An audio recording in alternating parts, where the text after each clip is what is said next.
What is going on? It is your old Pam with 2200 Tabs. Dude, 2022 is already shaping up to be quite a fantastic year. And we're about 16, 17, 18 days into the year. Oh, crap. I got to pay my car insurance. Come think of it. Anyways, we're just like 18 days in and our guests are bringing it. And this next guest, I got to tell you, it's been a while since we've had a pretty intense story. Like this one that we're about to share with you guys. And here we are. And I've got my water ready. I've got some tissues somewhere. I know we're gonna lose it here and there, but hey, it's gonna be amazing. And there is a purpose and a mission behind this. So you guys stick with us. Make sure you subscribe. Hit the links. I'm going to put all the links down below if you're watching on YouTube. If not, I'm going to put the links in the description on these podcasts and whatever platform that you guys listen to. And without further ado, I want to introduce my next guest. She is, and I had to write it down because I didn't want to butcher it, but she's a domestic violence advocate and resiliency speaker. Okay. Her name is Kris Barney, but here's the thing. The reason she has a huge heart and mission for this purpose is her story alone. And that's why I asked her to come on today. And she is in Louisiana. So some old stomping grounds of mine. And we're just super stoked to have her here with us. So Kris, thank you so much for being here and for, really wanting to step onto this platform to share your story, because this story, heartbreak, heartbreak doesn't even touch what the hell the story is all about.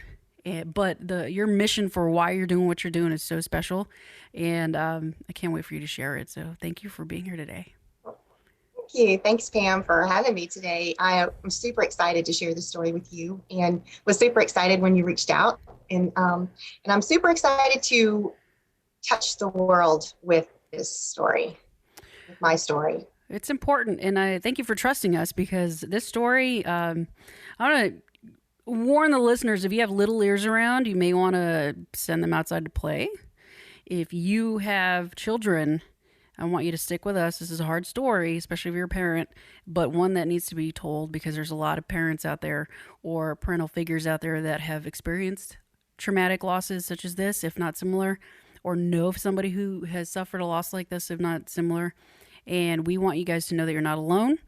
And she is already grabbing tissues. Oh my God. Oh, God. I know. But yeah, so I asked Kris Barney to come on. I'm not even gonna waste any time. Let's dive right into it. So Kris, you have like I said, you're in Louisiana, and the reason I say Louisiana more specifically is because there's a reason for that.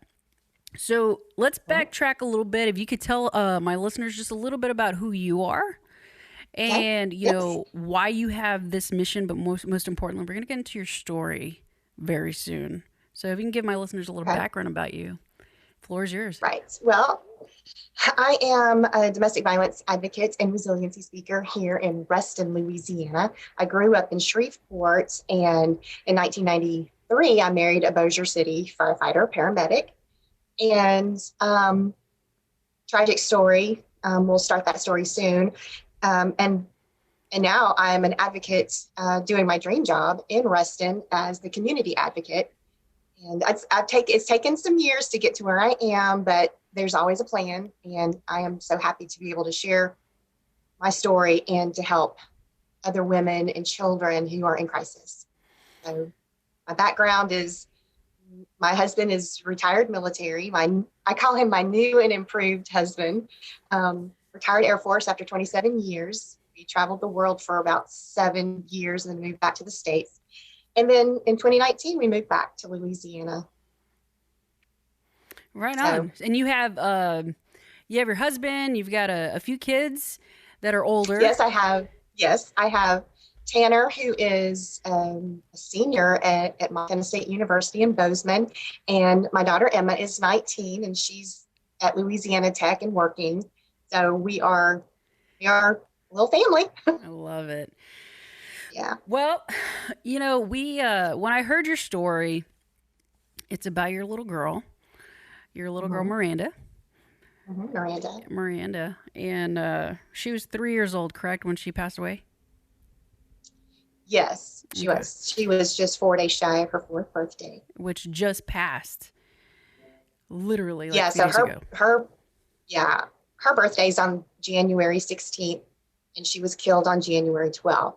So, as you know, us talking, January is a horrible month for me, and this past week is always an emotional week for me and my family. So, but Okay, again, I made it through, and it's time to get up and live another day.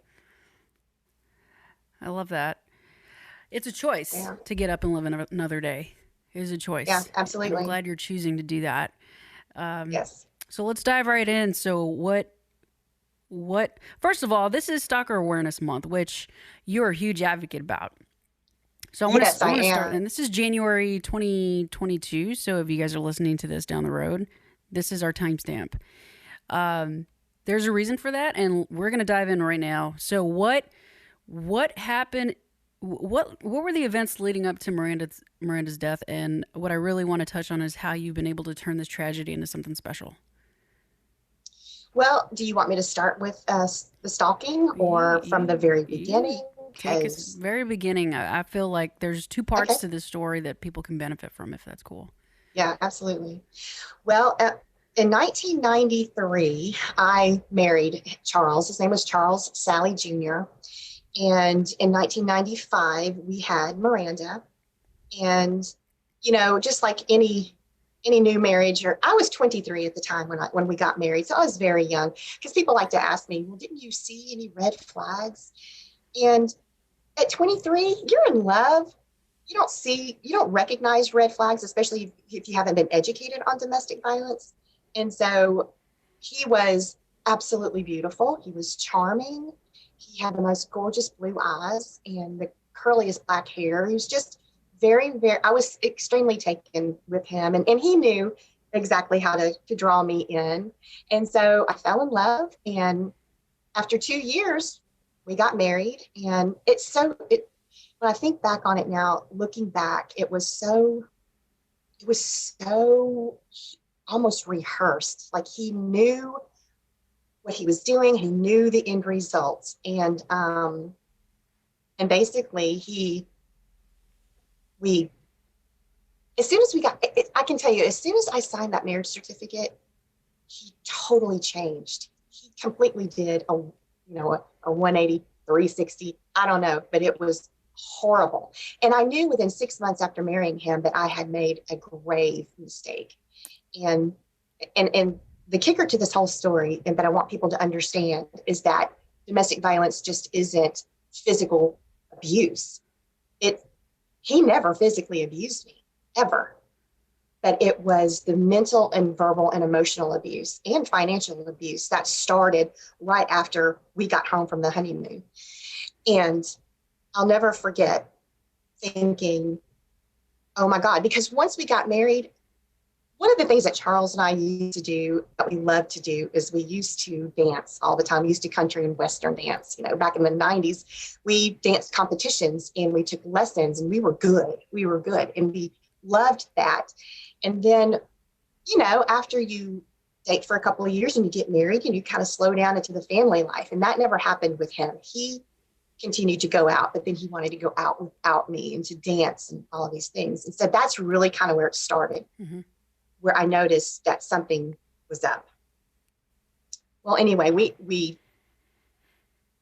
argued, we fought. I knew he was cheating. I just couldn't prove it. And then we even discussed having a baby, and I got off birth control, and we discussed starting our own little family. Because the other thing that made me fall in love with Charles is that he had a little boy who was 2 from a previous relationship. And my God, I loved that kid. He was precious. And but I love kids. And I knew I always wanted to be a mom. So we discussed having our own baby, and he never seemed to have a problem with it. And so I got off birth control, and it didn't take very long. And I was pregnant with Miranda. And I got to share the story with you because I'll never forget telling him. He had that was a weekend, and we had his little boy, and I was taking him to the swimming pool, and it was because Charles was working, and he had gone to work, and I just didn't feel right. So I went and bought a pregnancy test, and he came home and well, actually he came home and said, I'm going out tonight. And I was like, okay, whatever. Because I had his little boy. I can say his name. His name is Derek because Derek's no longer living either. And so I had Derek, and Charles went out. And when Derek went to sleep, I took the pregnancy test, and it was positive. I just knew it. I just knew it. I could feel it in my body. And so when I stayed up half the night waiting for Charles to get home so I could tell him the good news that we were going to have a baby. And I'll never forget him walking in and taking off his hat and his boots and unloading his pockets. And I told him, I said, I've got some great news. We're gonna have a baby. And the look on his face was sheer disappointment. Like, oh my God, not again, really. And and to me, it was just like, this is a shocker. He'll come around, and maybe tomorrow he'll feel okay about it. But I was surprised. I was like, well, we tried for this baby. So anyway, it turned out to be a little bit of a nightmare, and then slowly, he came around, and then all of a sudden it was this great and wonderful thing. And then just like normal, life carries on. We have baby showers. We've told our family, and everything is great. But was it? On the inside, though, inside behind closed doors, it wasn't great. It wasn't great at all. So let me ask you this real quick. Um, all that before you got pregnant, you knew that you weren't. This wasn't a good marriage. This wasn't a good fit before you got pregnant. After I Is that married hard? him, yeah. So after I Okay. married him, here's the thing: I love people, and I love to save people. I love to try. My parents would get so aggravated with me because as a child, when I would walk around the neighborhood and I came across a stray cat, dog, anything, I was always bringing them home. And Hmm. so, because I just had that much love to give. So in my mind, even though I didn't know that I was in danger, all I knew is that I could love him enough to change him. Now, let me tell you some of the red flags that I learned later. Charles had an agenda when he met me and my family. And that is, he knew that he had this little boy who he was also trying to get sole custody of. My family had a little bit more education and money and background than his family ever had. And so he saw us kind of like a money tree. And he knew how to manipulate us into believing that he was, you know, a victim. Let me just say that, a victim. And so I Charles swooned me. Within 2 weeks, he was in love with me. And within, a month, he was ready to get married and all of these things. And those are big red flags, So showering me with gifts, um, wanting to buy me a car and all of these things.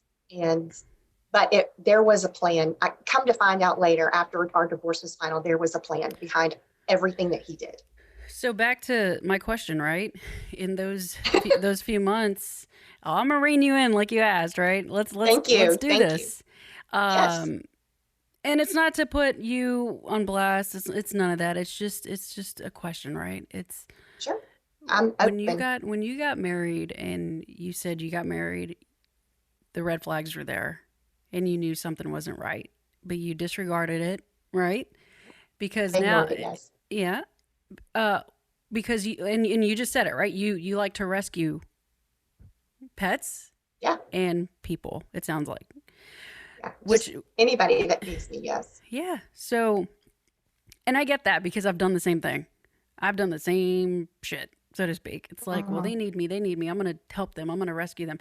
Man, got me in a world of trouble We won't go there. That's for another time. Mhm. But I could Yep. see why you would ignore the red flags. I could see why you did that. Whether it was intentional or not, I could totally see that, you know? And there's a lot of people out there like that, and there's nothing wrong with that. However, in due time, it bites us in the ass. So we have to be willing to look at that, right? But had you not done that, you wouldn't have had Miranda. You wouldn't have gotten pregnant. Absolutely. So you got pregnant, and it sounded from what you just said like he didn't even want the baby when Not you at first. not at first. That's heartbreaking. And Mhm. I can get that on a certain level because my dad didn't want me either. Yeah. You know, again, Yeah. that's for another day. And honestly, it's already on the podcast. If you want to hear it, go to that episode. I've already heard it. Yes. Amazing story, Pam. Oh my It's God. crazy. Um, Yeah. but I will say, I feel like that right there, that little that pocket of you meeting him, getting married before you got even pregnant was the foundation for what ultimately happened to Miranda and to Mhm. him. And that's Mhm. not to, tell people, oh my God, don't get in these relationships, or oh my God, don't do it's not to do that. But thank you for highlighting that because there's a lot of missed flags that we all don't recognize. Mhm. So I just wanted to come back to Especially that. at a young age. Yeah, you were 23. I mean, when when we're 16, we got it figured out, right? Or when we're 10. Right. Mhm. No, so thank you for highlighting that. That's why I wanted to come back. Um, Mhm.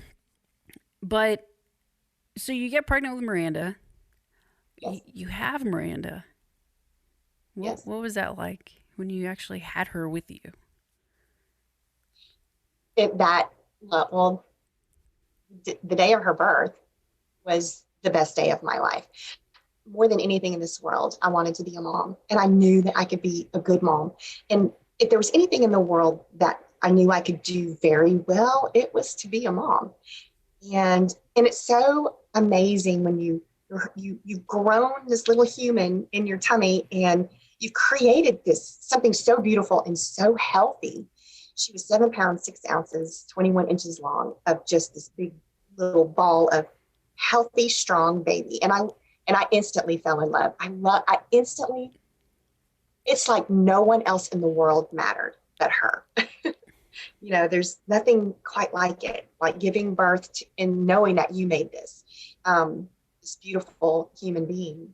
And so I was completely smitten with Hmm. her. And she was my everything. She was the one thing that kept me sane, sane through some very, very tough times with Charles because during my last month of pregnancy, I know he was out doing things he shouldn't have been doing, drinking too. That's another thing that he Hmm. was great at. And it's as if as the pregnancy progressed, the burden of having another child and was almost too much for him to handle. But the thing is that why didn't he just say, I can't handle this. I want to leave. They But it won't. wasn't really about that. With him, it's about power and control. And he knew that he could use Miranda in a way to get exactly what he wanted. It's not that he loved her, but he knew how to use her. So let's fast forward a little bit. You've got Okay. Miranda. You're married.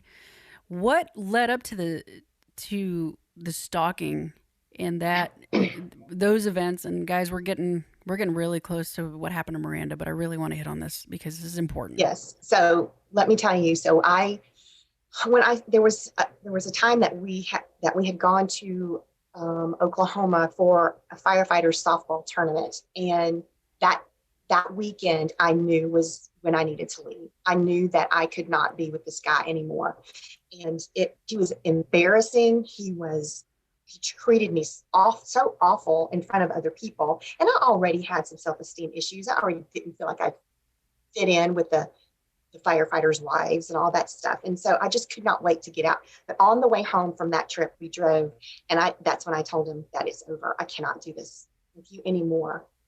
And then all of a sudden, he was a changed man. He he loved me and he was gonna change. And I followed through with my promise of we're divorcing. I'm done with you.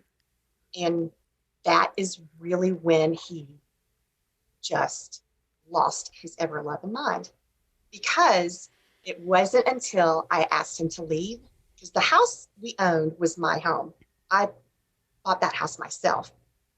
And when I told him to leave the house and to get out of my life, that is when that's where the ugly really starts. That's when the stalking started. And Pam, my God, it took me 2 years to finally convince people that I was in danger and that Miranda was in danger, and to actually get him arrested and convicted of stalking. Now, was this in Bossier Parish?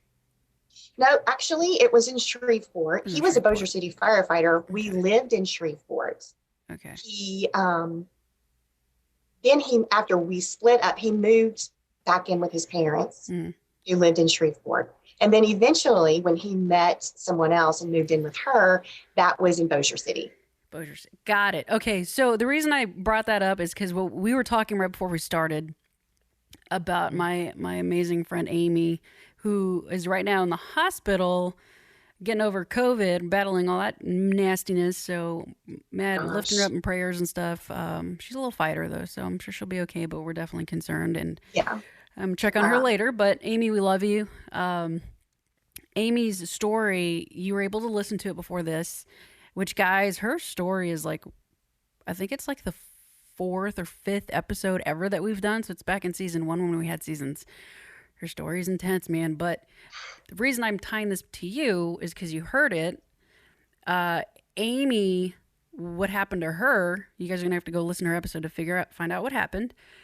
But I will say everything that happened to her happened in Bossier City. Yes, and what happened to Miranda. And what happened to Miranda. Amy had a run-in where she had to file, she had to call the cops, and they were there for an hour for what's going on. He's stalking you, this, that. He's for an hour. And you said that was something different than what you experienced in the same area. Yes. So that's the only reason I'm tying that back together. Yeah. Okay. Let me kind of go into that. So I spent months and months of calling police and filing police reports. I spent, in order to just get Charles convicted or even arrested, or for even a judge to look at the information, I spent months documenting my entire life.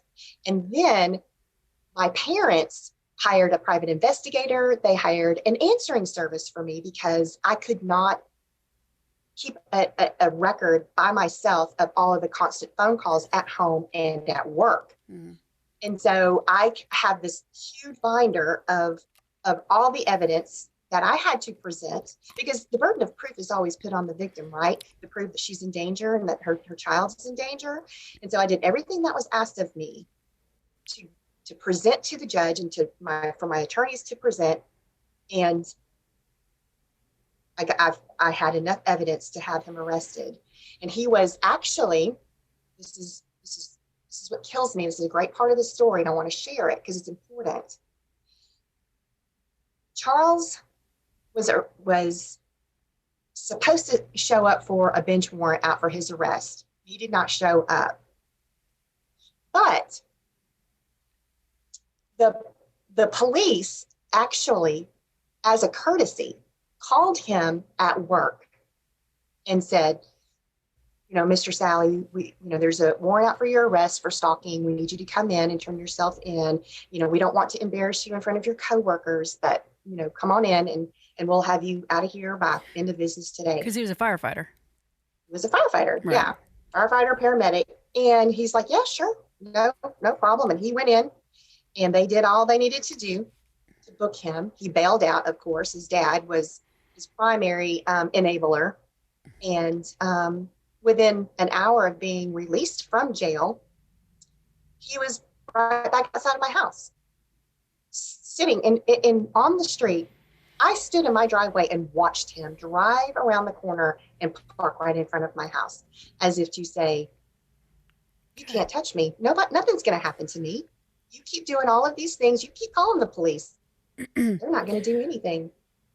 So it took you 2 years just to get to that, to get him arrested, to provide enough. Yeah, So it a took 2 year me. audit of your life, which sounds really crappy to say, but a 2 year audit of your life Mhm. just to prove that this was happening and that you and your daughter are in danger. That's right. And And this, let's not forget the enormous expense. My parents forked out a shit ton of money mhm. to for the attorneys, for the private investigator, for all of these things. And then to have him get arrested, convicted, and then his sentencing dropped. Yeah, And it's then, broken. yeah, I mean, and then they granted him joint custody. I, I can tell you're still pissed. It's I, if you can't well, hear it. I just can't, I can't help it because I tried so hard to get people to help me and to help her. And I needed help. Please just listen to me. And, and then I went, and let me tell you something. I only had 3 days off of work to bury my child and then have to go to work. And my husband was, I think he was Your now it was husband, my now husband. right? Yeah, was a step. We had only been married for 3 weeks when Miranda was killed. Okay. You want to talk about throwing life at you? Um, And so he was just a staff sergeant, and and they allowed him 2 weeks to come to work with me just to make it through each day. They were like, Sergeant Barney, you go be with your wife and sit with her until I could make it on my own. yeah. I mean, I was a walking zombie. Like I wanted to, Pam, I didn't want to live. I didn't want to live. Can I ask you something? When you're getting fired up, rightfully so, what was hitting you? What? What was hitting you emotionally? What was that one? Because you right now. If you can't see this podcast, I hope you could hear it because I'm watching you on this on right now, and you're getting fired up. But I could see something is hitting you as well, and I don't want to overlook You that. know, I think what hits me the hardest is that I tried so hard, and I think I'm angry and I'm super sad after all of these years that Okay. why couldn't someone see the value in her life? Maybe not mine, but in her sweet little life. You know, there were people who could have stood up for her, people that he worked with, the Bossier City Police Department. Okay. They could have valued her and done the right thing. I think that's what hurts me the most is just they didn't do the right thing by or the judges. And I'm not here to bash the system. I am in a way, but I'm not. But No, and we don't want to do that. And for my listeners, this is not a bashing session, and I keep telling her no, that it's this is not. very much her story and what she experienced. And I will stop you if it gets that crazy. If it's like, well, blah blah blah. It's like because that's not what it's about, right? But That's no. do you, this is important, and I don't want to overlook this moment because there's something hitting you, and I almost something just lead me to ask, how alone did you feel? Like, did you feel like her life mattered to anybody at that point? Her life only mattered to me and my family. It didn't matter to people in the system. It didn't matter to her other grandparents. That's another thing that is so incredibly hurtful. How can you allow your son to do these things to your precious grandbaby? Innocent in all of it. How could you allow him to do these things, not just to me, but to her? And that's another thing. That's another issue I have. Yeah, well, there's That a lot of pain there, and we can hear that, and I can see that. And if you're yes, watching on YouTube, you can see that as well. And this is very, if you were to just, for any parent, I would imagine if you just close your eyes and you ask the parent what was your kiddo's name, and you say their name, you could see them right in front of you. and it's not easy, especially when they're not here anymore.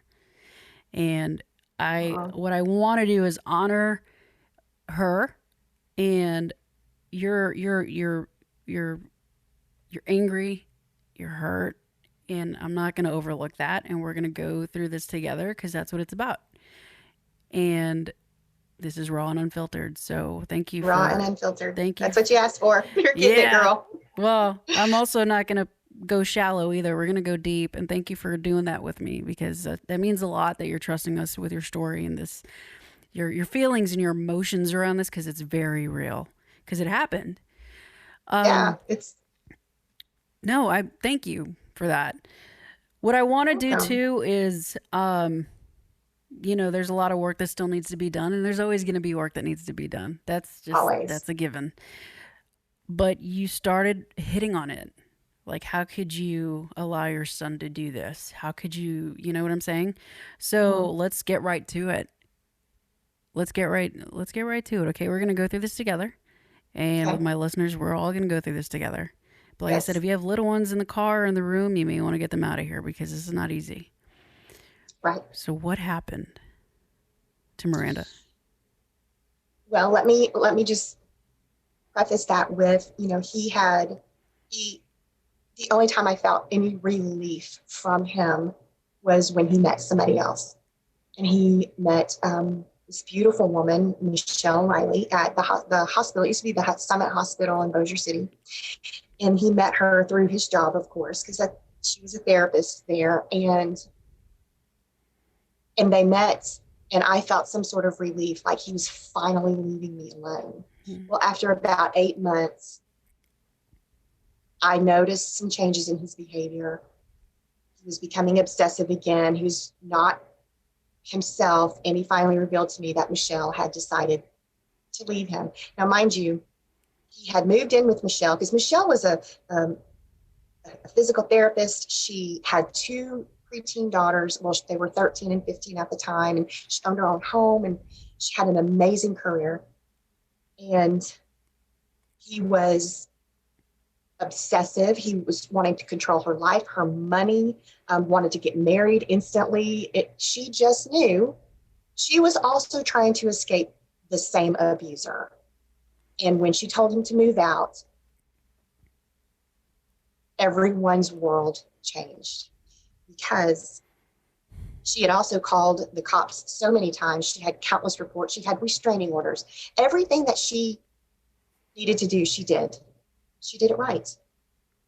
And I want to share this real quick story because this is also important. And then I'll go into what happened. The weekend before Miranda died, Michelle had she was going outside of her home at night, and she was getting into her car, her and her daughter. And Charles had been also stalking her and had been hiding on the edge of her house at night. And when she came out of her house, he attacked her basically and would not let her into the car. She was trying to leave. She was screaming. She was upset, and he was holding her around her waist. And when he let her go, her daughter they got in the car and drove to a neighbor's house, and she called the police. She did everything right. She called the police. The police came. Mind you, Charles had an active restraining order against him, and that police officer did not arrest him. And Charles, she even said, he's sitting right down there in his truck. And I have all of this in my paperwork. He's sitting right down there in his truck. That's him. But the paperwork says that she did not want him to lose his job. Please don't arrest him.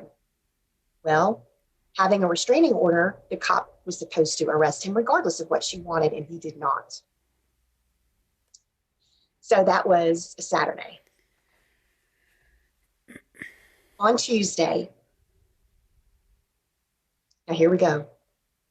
Here we go. We're gonna get into it. And so I had left town on Sunday afternoon to go to a business meeting. I had actually gotten my deputy assessor's certification, and it was our pinning ceremony. It was a huge deal for me because I was making a better life for myself. I got my education and for Miranda, and I just remarried. And this is a big deal. It took me 6 years to get this certification and go to school and between raising a child and work and all that. And so I was forced to leave Miranda with Charles. Now people are going to say, you didn't have to. Yes, I did. I didn't have a choice. I was ordered to let him have her. So I remember calling and talking to her Monday night, because my plan was to talk to her every night before bed to see how her day was and to tell her that I love her. And Tuesday, I called around 5 o'clock for 5:30 because I knew Charles and Miranda were supposed to be home getting ready for supper and for bed and everything. And so I called, and Charles's dad answered the phone, and he said, I don't know where they are. They're not home. They're not here. And I said, okay, well, I'll call back in an hour. I'll call back in an hour. And he's like, okay.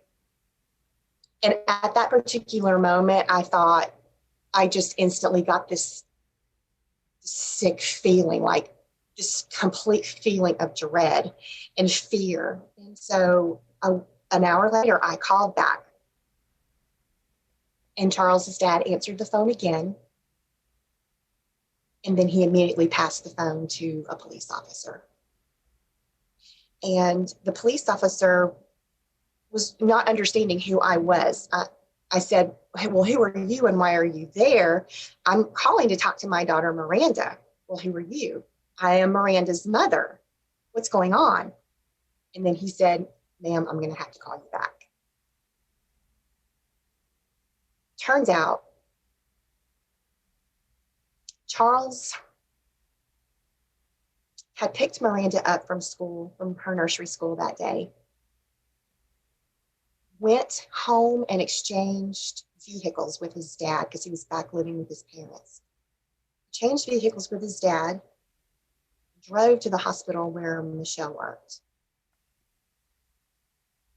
And instead of parking where he would normally park, he parked on the other side of the hospital so that no one would recognize him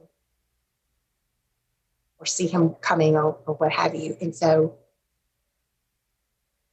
he knew exactly when Michelle was getting off of work, and he meets her in the parking lot. She's coming out of the hospital, surrounded by her friends and her coworkers, and he meets her in the parking lot, and he says, please talk to me. We need to talk. I just need 3 minutes of your time. I love you and I want you back. And she's like, no, absolutely not. You are not supposed to be here. And if you don't leave, I am calling the cops. Well, it was at that time that he pulled out a gun out of his coat pocket and shot her 3 times, point blank in the face. And Michelle died instantly. And then, as you can imagine, her friends and her coworkers are freaking out. The parking lot's full of people, and they're running and they're hiding under cars, and they're terrified. This is a terrorist situation. And he ever so calmly drags her body to a median. There's a grassy median there, and he lays her out. And then he walks over to the vehicle where he left my sweet child sitting alone. And he gets her out of the vehicle, and he carries her over to Michelle's dead body. And according to the witnesses, there's witness statements and Michelle's friends, he's holding Miranda in his lap, and he's talking to her. He's loving on her, and he's talking to her, and then he shoots her. He shoots her in her tiny little head. And then he turns her over and shoots her again. By this time, the police are called. There's sirens. The whole city of Bossier is going crazy. And then he takes Miranda's precious little body and he lays her out next to Michelle's dead body. And as if there wasn't enough damage, he pulls out a hunting knife, a gift from his father, and he brutally stabs and slices Michelle's body, just over and over and over. And he's stabbing her, and that's rage. We know that that's rage. And then, the police have shown up. The ambulance is there, but they can't get to the victims because the parking lot, the area is not safe. It's not safe for them because Charles is wandering around the parking lot with his gun. And ironically, he puts the gun in his mouth and he pulls the trigger, but there are no bullets. And he knew that. He planned that. He knew exactly what bullets he needed to put in the gun because he left behind a suicide tape as well. And so he's wandering the parking lot, and police are begging him to put his gun down, and he will not do it. And so he pointed it at the same police officer that was supposed to have arrested him that Saturday. Are you serious? I'm serious. And you know what, Pam? I just recently found all this out because I tried to contact the police officer because I wanted him to talk to me. And there's a level of comfort that I wanted to make sure he was okay because it's been several years, but he never recovered from that because he ended up having to kill Charles. And he never recovered from that trauma. Like, he will probably forever blame himself for all of it because he should have arrested him that night. And so he was the one that had to take Charles out. And so after Charles was down, I do know this, he lived for about 10 minutes while the paramedics were able to work on Miranda and Michelle. Of course, they were already gone. Miranda died instantly. So did Michelle. And then while they were working the scene, Charles finally died, but he basically committed suicide by cop. Mm-hmm. And then that was his plan. He knew good and damn well he didn't have enough bullets for himself. He was too much of a coward to kill himself. And also the plan was he knew that had he committed suicide, his parents, his family, who he tried to get changed the beneficiary on his life insurance policies. They wouldn't get the money. They wouldn't get the money, but they didn't get the money anyway because you have to wait 72 hours for the process, and he didn't. And so they got nothing. Oh, so he switched over the beneficiary within 72 hours?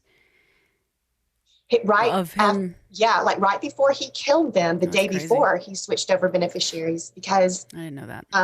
He didn't want me, because I was listed as the beneficiary all of this time, which was very surprising. And it wasn't until I was contacted that I was still the beneficiary. And so me and his little boy, his son, Derek, who was 10 at the time of Miranda's murder. And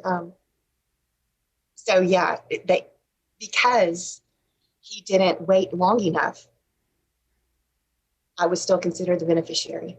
Wow. And so his parents got nothing. So go ahead.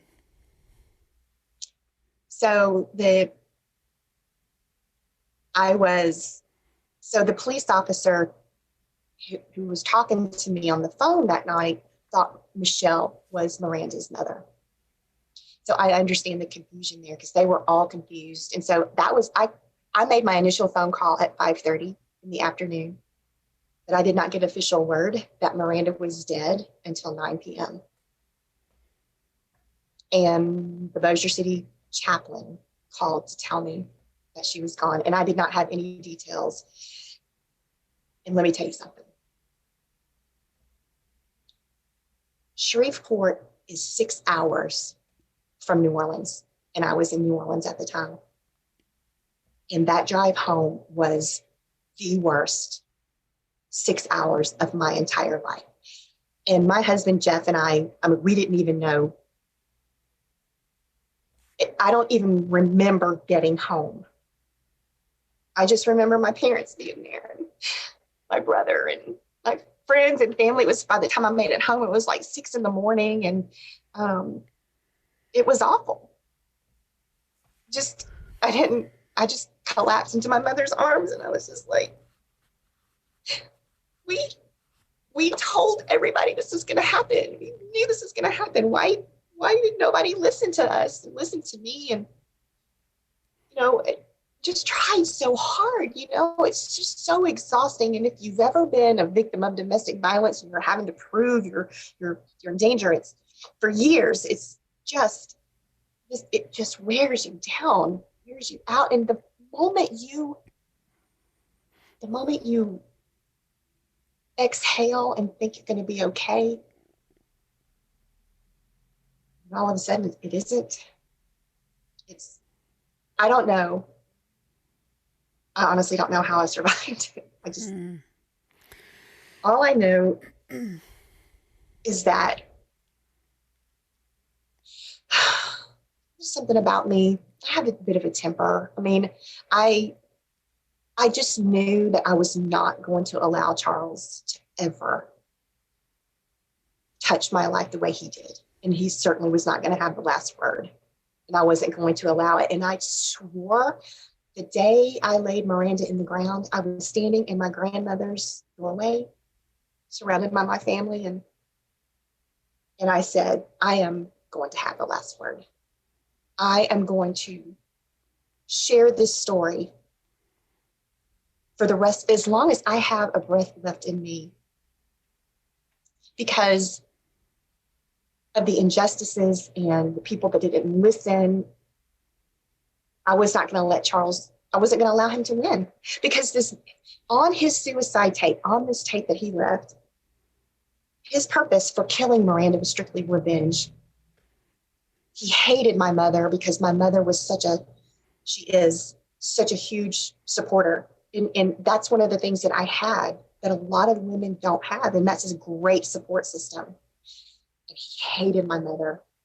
And my mother was fiercely protective of us. And he said on the tape that he's killing Miranda because he hated her. He hated me. And the reason why he's killing Michelle is because he can't have her, and then no one's going to have her. So that was on the tape? He also, That was on the tape? Yeah, that's on the tape. That was on the tape. And he also tried to get his little boy. He had driven to Monroe, because that's where his little boy lived, and was going to get him from school, and they would not allow him to take him because he didn't have permission to take him that day, or he would have killed him as well. So I just decided I'm not going to allow him to do this. He's not going to destroy our lives anymore. And so I decided I was going to start fighting. I was going to start speaking out. That's another thing, is that silence is deadly.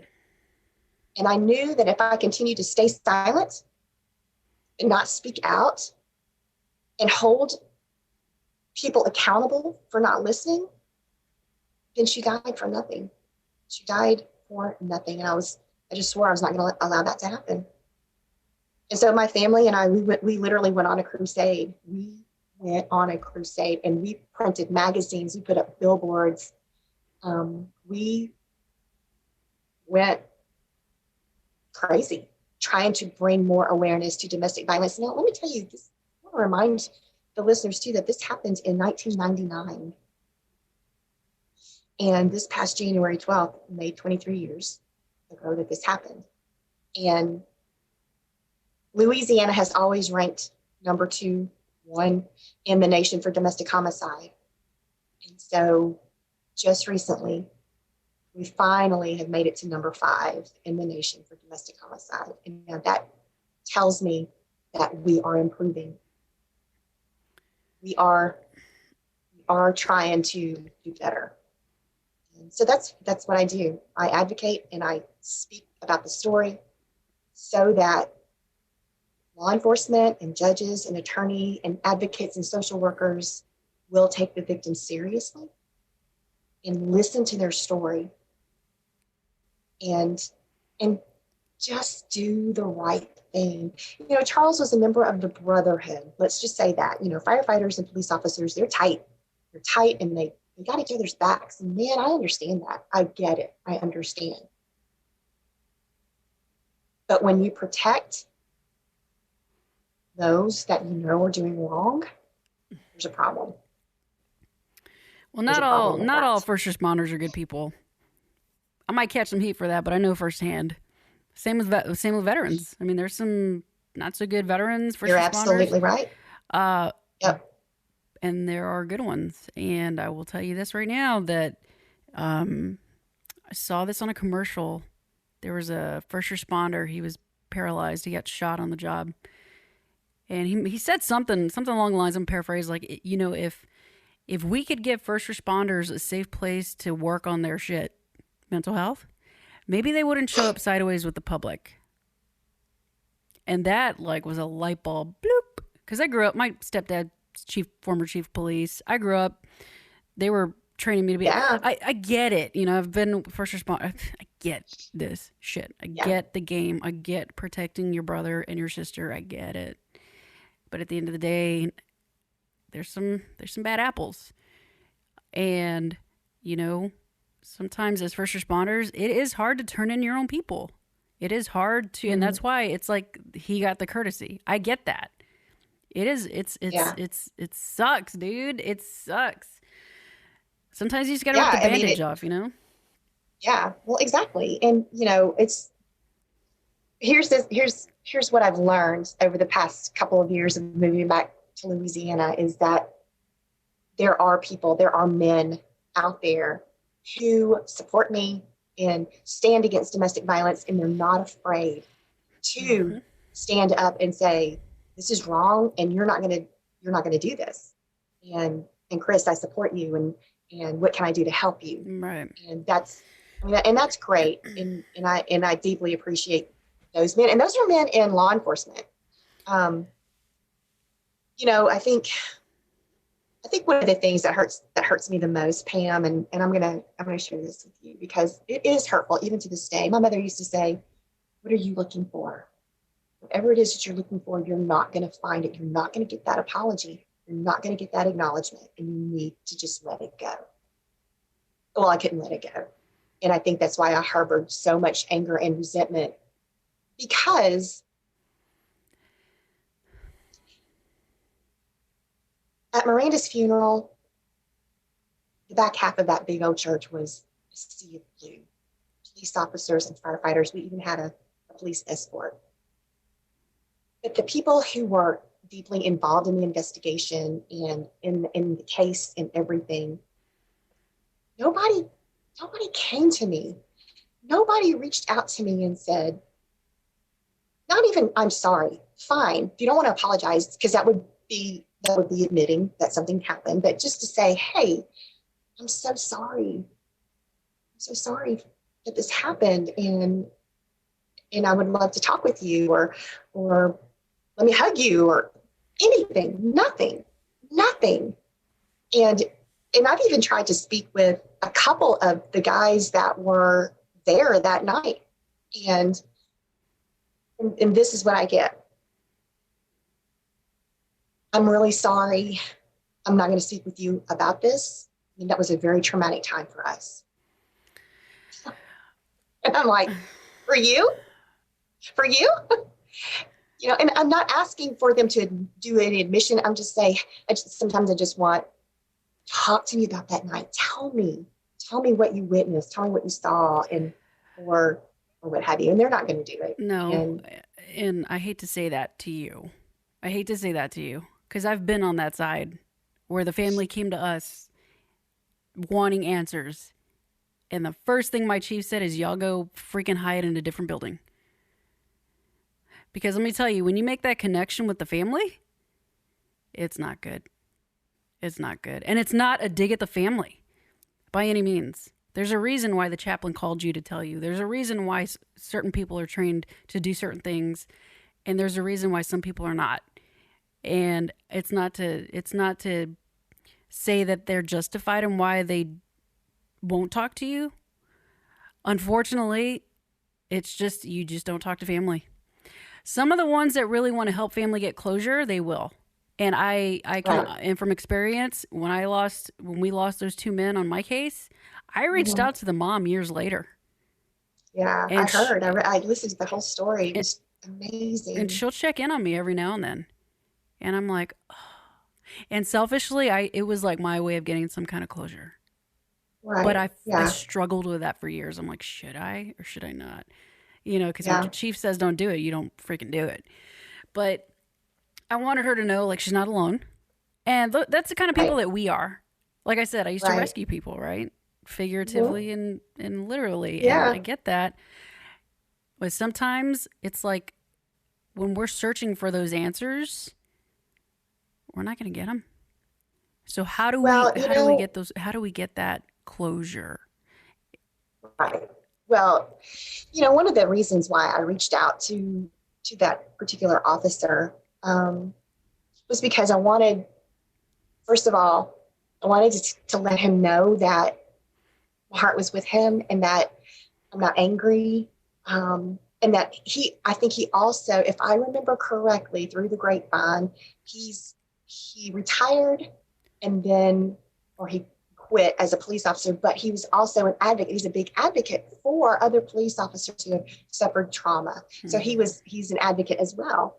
And I That's awesome. just was so hoping that he and I could be friends and collaborate. And I don't know, that's just me wishful thinking. And I know that that's not possible. Yeah. And he's not at a place apparently where he is, where he wants to face me or to talk to me or anything. But And I got my message to him yeah, yeah. and he knows. And I'm going to leave it at that because I'm also loving and compassionate enough to know that he's got his own shits. They all do. Mhm. And I'm gonna leave him. I'm Yeah. gonna leave it with him. And And he knows how to find me in case he ever feels safe enough to speak with me. So yeah. I mean, who knows? Miranda's is just one of many stories that he's potentially seen or dealt with. I mean, oh yeah. it's just, I don't want to think about it, you know? Um, Mhm. and it's not, it took me a while to figure out, like, don't take it personal, right? And it's easier said than done for some of us right here. Yeah, Uh, it is. Yeah. However, but once I realized, like, it's nothing personal, it took me a little while, but ever since then, I'm like, fuck it. Like, they're not ready, they're not Mhm. ready. And that's okay. Right. It's, Yeah. And it is. it's okay. And I've had to accept that. I've had to accept because I'm not gonna lie. If you could be a fly on the wall in my house and my poor husband, me stomping around, acting like a child, saying, "Why won't they talk to me? It's been 23 years, and I don't understand." And being military, being prior military, and then the chief position, he sits me down and he's like, we need to talk about this, and I understand it. I do, um, and then I don't, and then I do, and then I'm Well, okay. Then I'm okay with it. may I ask you a question? Sure. What are you what are you hoping to get out? Like, let's say they do talk to you. What are you hoping to get out of that? What do you want out of that conversation? I think I want to share my grief with him and him with me. Okay, so that's Um, what's hitting you right now. What is well, that? it's just got, after a while, when you put your own feelings aside and your own sadness and your own Yeah. grief aside, and you're able to see clearly, after a while, you, for me, it hit home that Kris, you're not the only one who suffered that day. You're not the only one who went through this that day. There are other people who were greatly affected by her death. And the first responders that responded to her were these men that worked with Charles. It was his station. and they played with Miranda, and they held her, and they loved on her, and they gave her candy, and and they so I guess to let the officer know and to his and Charles's coworkers, I just I'm sorry too Okay. that they had to suffer greatly because of Charles's selfishness. I don't know. It's kind of hard for me to describe. Meet me halfway, Well, and yeah, because you're thinking about it, right? So you know. So what? yeah, I no, mean, I go ahead. no, you go ahead. Well, I mean, the thing is, you've got to allow yourself to continue to grieve, and at no point should you ever be told you need to get over it. Number one, Right. grief. Telling somebody who's lost anybody or anything through trauma or tragedy, telling them to get over it. I just want to punch somebody in the face when they say that. It's not fair. Me too. Grief is grief. Trust me. Grief is grief, and we all grieve in our own way, in our own time, and Right. we'll release it when we're ready. When we're ready, you know. But here's one thing. I you and I have so many similarities. It's crazy. Uh, I would more than likely be doing the same shit too had I lost my 3-year-old in that way, knowing that that fire department, that police officer, I want them to know, right? Do you feel like they had their support system though, in their own way?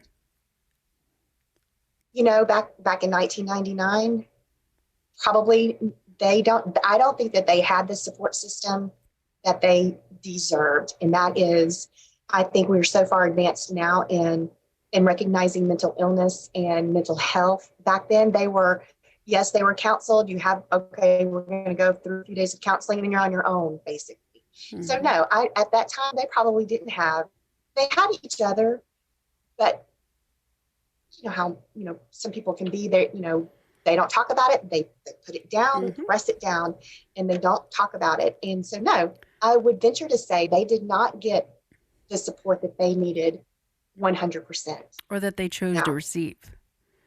yes, It's exactly. that because they have And like CISM and crisis intervention all over the place and in place, but it's up to us to want it. And go ahead. I didn't mean to cut you off. well, I'm just saying that nowadays, I think we are organizations. I can only hope and pray that they're better about recognizing the value of mental health and getting their people through trauma. Yeah. And I think it's better. But back then, I can't say that they got the quality care that they needed. I'd have to Um, agree. yeah, I mean, because that was 99. Certainly, I mean, we've evolved quite a bit over the past 23 years, and as have I. So, now I'm a huge advocate. I've been speaking all over the country, sharing my story, and people invite me to speak at their trainings for their police officers.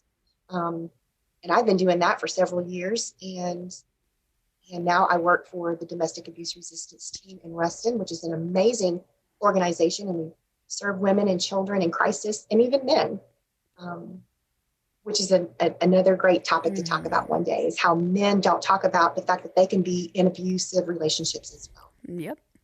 That's my rabbit hole, so I'm going to pull myself out of it. Well, But let me ask you this: are you going to continue to try to reach out to those police officers and firefighters that were on scene? no, I don't think so, because I don't want to push them. They know how to find me. Everyone in Bossier City knows Kris Barney is back, and not Mm-hmm. everybody's happy about it, because I will talk about it. I will talk about the investigator who kept all the evidence in the suicide tape in the trunk of his car. I can talk about a lawsuit I filed and completely lost because I had an awful attorney, but you know, I can go into that. That's another story for another day. But I'm not going to. They know where to find me. They know how to get in touch with me because I'm very all over social media, Yeah.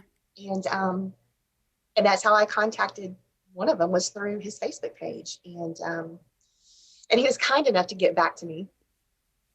but was refused to speak about it. And I was like, duly noted. They know how to find me if they want to speak with me. Well, it's hard. It's hard to. Number one, you got to be able to trust somebody who you're talking to, right? I mean, look at us. How many Absolutely. times did we talk before you jumped on the show? You know, you've got to. Like we talked last night, we talked on Zoom the other day. Yeah, I needed to know that I could trust you, Yeah. and and I so totally can, because I think you're wonderful. But Thank you. yeah, Well, they know how to find me, and they know, um, and I mean no ill will or malice. I think we have all made it to a point to where, after 23 years, to have an informative and loving conversation. That's really all I want. yeah, You know? and it doesn't devalue your feelings by any means. I mean, you're still angry, and rightfully so. You know, but be willing to explore what's under that anger, right? Because anger is just Right? that Yeah. secondary emotion. What it's like, what's under that? What's pushing that? Oh man, I'm hurt. I'm sad. I'm this. I'm that. All right, cool. Now we're getting somewhere. Now we're freaking getting somewhere. Yeah. So, and I mean, till the day I die. I mean, this is an ongoing process of understanding why we do what we do, and Right. you know, I can see your passion. I can hear your passion. Most certainly hear your passion. I'm sure our listeners have too. So thank you for doing that. Thank you for going there with us, or allowing us to go with you, I should say.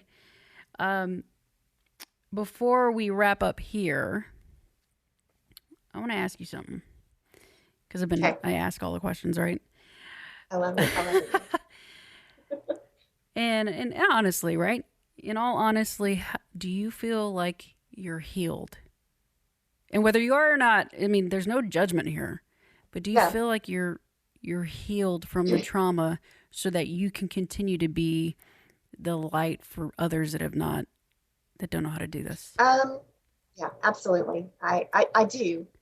Because I've done a lot of work to get to where I am today, both as maturity wise and mentally and emotionally. I've done a lot of work, Mm-hmm. and you can't be in my position without doing that work and feeling like you can help others, Yeah. and to want to help others. So yes, I mean, will I ever be complete? No, I No. won't. It is, she will always be a part of me, no matter what. And I will always miss her, and I will always grieve for her. Mm-hmm. But yes, I mean, my mission is to push forward, get people to listen, and to talk about domestic violence in its raw and perfect form. Because when you don't talk about the hard things, nothing changes. Mm-hmm. And you provide resources as well, right? Do what? You provide resources for Oh, yeah. those. Oh, yeah. Yeah. And even with my organization, with the domestic abuse resistance team, that's what I do. I'm the community advocate. And so I'll go speak all over the community, not just Louisiana or the country, but plenty of resources. That's what we do. There's all kinds of information and resources out there. Well, that's awesome. Yes, it That's is. It awesome. is. So And do I you, love my job. I love it. This is my calling. And I'm 52 years old, and I've finally made it to a place in my life where I'm healed enough to do this work. It's not always. you know what you want to be when you grow up now, huh? Yeah, absolutely. I, Yes. I, I feel like Miranda has left quite an impact for so many.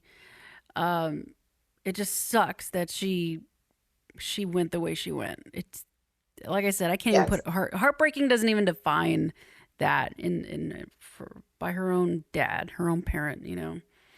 So Someone who was supposed to love and protect her.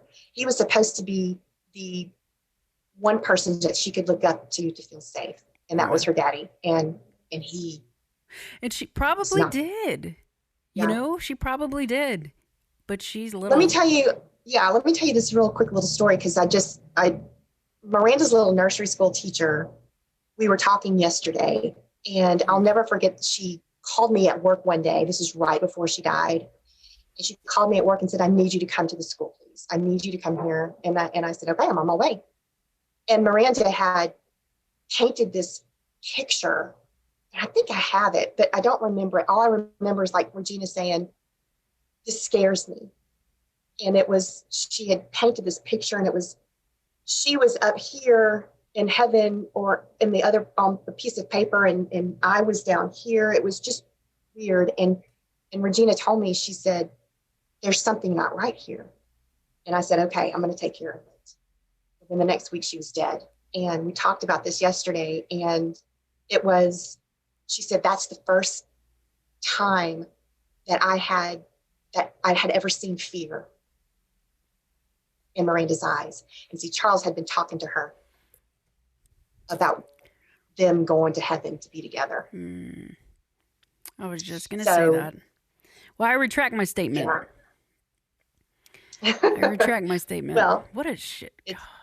I know. Yeah. I mean, he's an awful person, and his family is awful.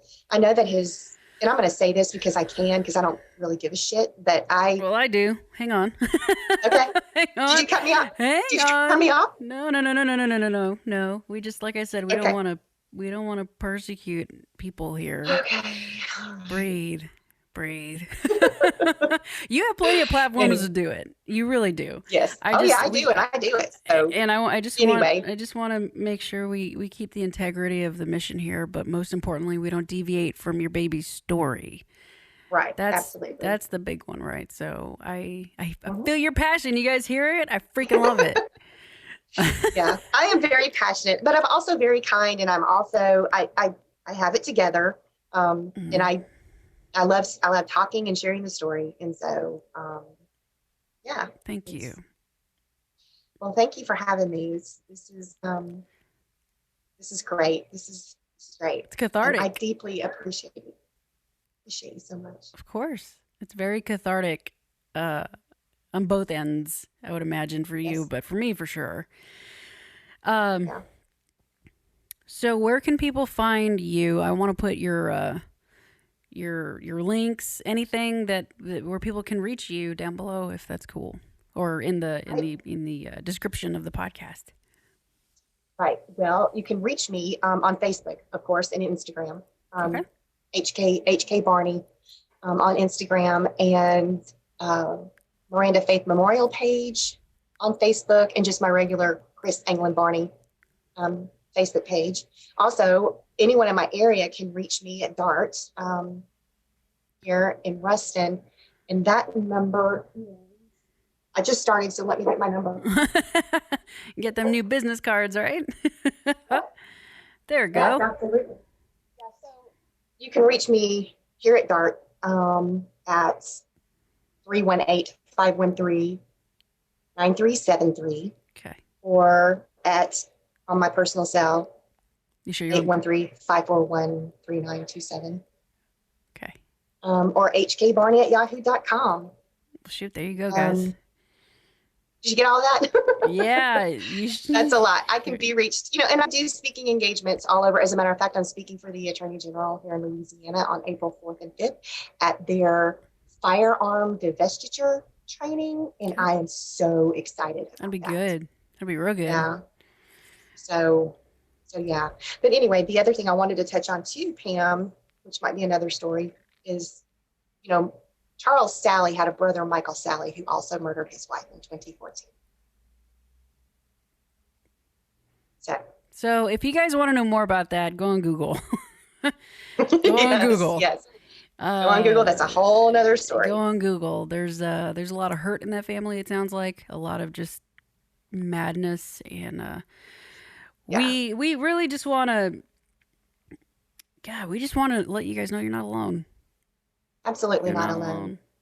And if you're in a domestic violence situation or relationship, just know that it doesn't always have to be physical violence. There's mental, emotional, and financial and sexual abuse that all tie into it. And I am always available to help. Yeah. Well, I appreciate you staying on. So thank you for having me. Of course. Well, hang tight. So I'm going to say goodbye to my listeners, all right? Okay. All right. Okay. Whew. I got to be honest, before I really let you go, you're my second interview today, and it's barely 12:34. Y'all, I'm about to go work out. I am depleted. I'm freaking depleted. But that's what I love about this is like we go there with you, we come out and it's like there's healing, it's cathartic, but damn it, dude. So now I'm gonna go get Yeah, my therapy on here when I get off with you. it's heavy. It is heavy. So hey, listeners, if you're still like sticking with us, thanks for sticking with us. And go get your workout in, go get a walk in, go drink some water. I don't want you drinking alcohol. But if you do, make sure it's an old fashioned and raise a toast to this episode, to this mission, because it's pretty freaking cool. And stay tuned because I have some really, I always say I have really cool guests, but every guest is really cool. There hasn't been one that I've been like, oh my God, that was horrible. Hasn't been like that yet. And I don't see that ever happening ever, because stories are amazing and we're just blessed to be a platform to share them with you guys. So y'all stay tuned. Make sure you subscribe, like, share, hit the notification bell if you are on YouTube. Leave us a review if you like what you're hearing, and we will see you soon.